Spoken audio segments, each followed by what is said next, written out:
And the other Yeah. thing I see too, more so with men, not necessarily with women, but women, it happens to women too, is they actually overtrain.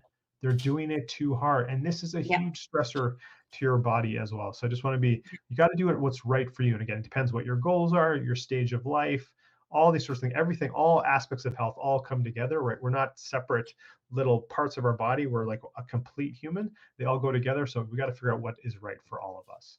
Yeah, absolutely.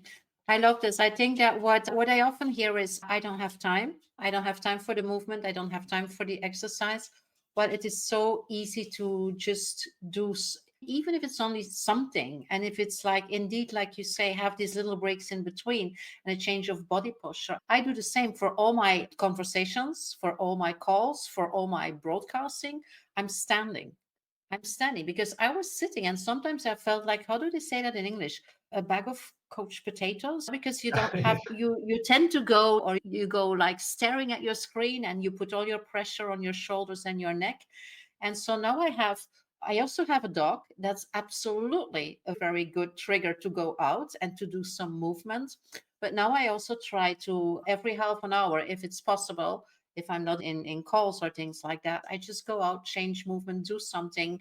And if I feel like there's a loss of time, I put on an audiobook and I listen to something that I wanted to listen anyway, just also to have this. If you really need this idea of concept of productivity, then you can do it like that. But yeah, get that body moving. Absolutely. Yeah. Yeah, so I'm just gonna before we move on, let's add a couple more things to this. So let's say you work in an office, right? Regardless of where you are in the plan, there's a fast way to the bathroom and there's a long way to the bathroom, right? Mm, Unless you're completely opposite end of you, like it's going to be one, right? So take the long way around. That's probably yeah. an extra 20 seconds. You go to the bathroom Mhm. 4 or 5 times in your 8 hour day. You've just added a little bit of extra movement. Park a little bit further away. You don't have to park right in front of the Exactly. grocery store.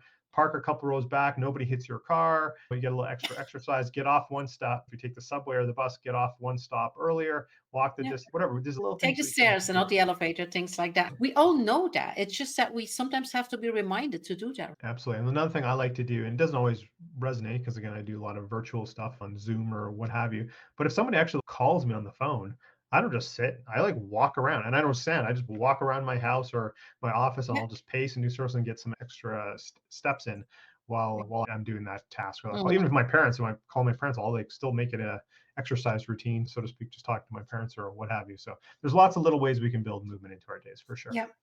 Absolutely. Yeah.